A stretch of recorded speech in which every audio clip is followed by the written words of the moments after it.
say you're living in a neighborhood because you don't have much money, and there's a lot of, say, drive-by shootings or house break-ins, robberies, muggings, carjackings. How do you deal with the world when it's all around you and you can't live in like this section of town where there's lots of police and people are behaving in a certain way that's really protected, or in a gated community? When you're going around in the regular world, and those are the things we focus on. How do you work in the world? Because we're all out there. How do you keep yourself safe? And one of the biggest things that I use, and I think Mel does something similarly, we may use different words, but we connect with Source. We have this vertical connection that goes up to God's source, and we call upon that as part of our protection.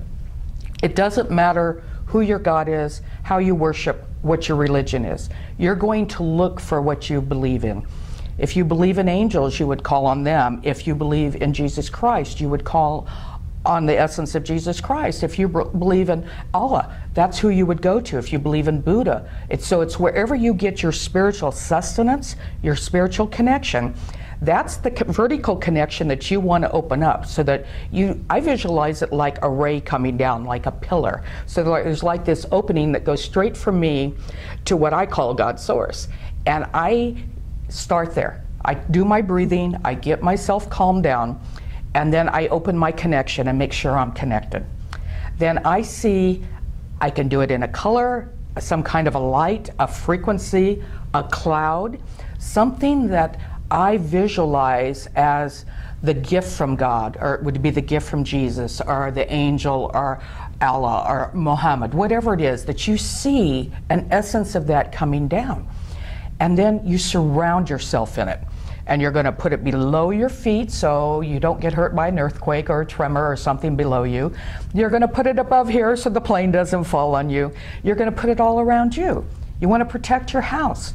You're going to push this frequency out all around the house, down below your land, up above your property, so that whatever your God, your spiritual connection is, you're now bringing it into your world here.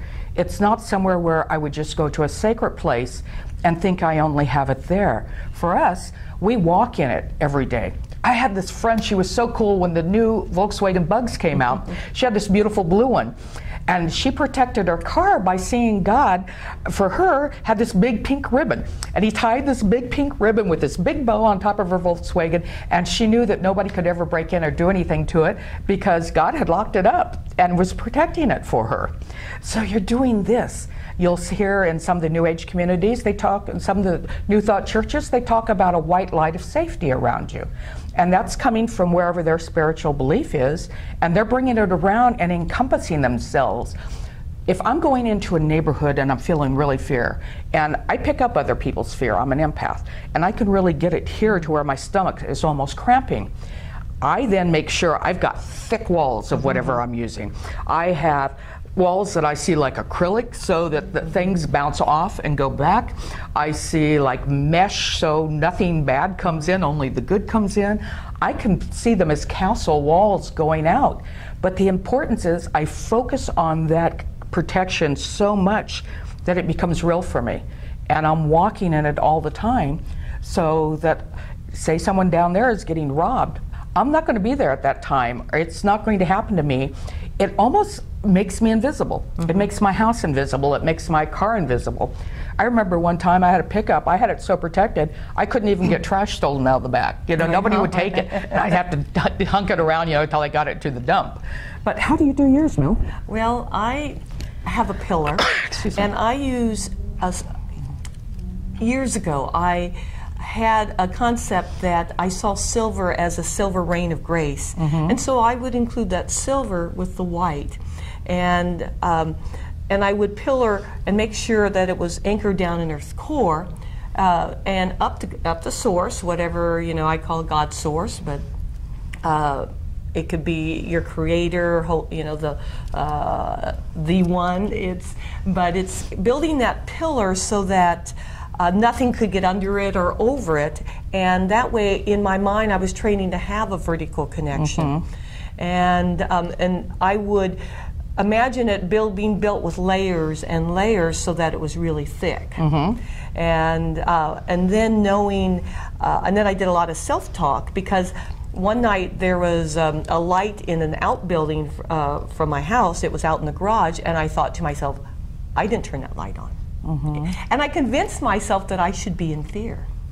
But at the same time, I was doing this protection, so I was going back and forth between, should I be in fear, you know? But you didn't go completely in the fear because you were doing your protection. And what was so interesting is that there was something, you know, I like to think maybe it was my guardians or whatever, my higher aspects of self that kind of travel with me, that they made some noise because these kids, I guess it were kids, and I found out later that I guess that they were actually, there was a drug area, you know, where they'd steal things and sell it for drugs, and but they heard something and they burst out and left, and I thought, wow, you know, that was the first kind of proof for me that it worked, that I was safe, because my house at that time didn't have a lock on the back door, and my husband was gone, so I was there all alone in the house looking out, and I was reading a book about the light against the dark of all things, and so, and it was midnight. So you created this whole thing, right? I created it, and I called a friend. I was sitting on the floor, and I said, I know I'm always protected, but my body doesn't know it. And my body was just shaking, and I was there saying, I know I'm protected. And so in the middle of that, I started the breathing, and I just made sure that the light, the silver white light pillar was there and no breaks or cracks in it. And just started calming my anxiety and fear. And it allowed, and actually breathed in, because you can, when you have this pillar, and it's not just a pillar around you, it's in you, because you're building it from the inside out, so you are the pillar. Right. And then you breathe the frequency from the pillar, and you can send it through your body, you can, and just say, okay, this is where it is, let me send it to it, and allow that, and I can even allow that frequency to relax my gut, my abdomen, and I can allow that, I can name that frequency too. I can say, okay, this energy is love, let me send love here, let me send peace and calm. Or just concentrate on the color. Some people are visual, some people are feeling, so it's finding what works for you. It's when you decide to use color or the words or sound, you're really giving your body operational instructions. And what someone else does, their own symbol may not be the symbol necessarily that you need. You develop your own concept and devise your own symbol and way of doing it, because then you make it yours. It's yours and no one else's, and that's what will work for you. But that's how I work. Let me play off that a little bit and talk about what I would call prayer energy. There are so many of our religions around that do some form of a prayer. Prayers for safety, prayer to help a family member on the other side of the world, prayers for peace. So we have a concept already that prayer can go distant, that prayer just isn't here. Right. So non-local, I think I've heard of. Non-local, yeah. What does that mean? It means everywhere. Yeah, it's not just here. So it's like it's not the local bus. It's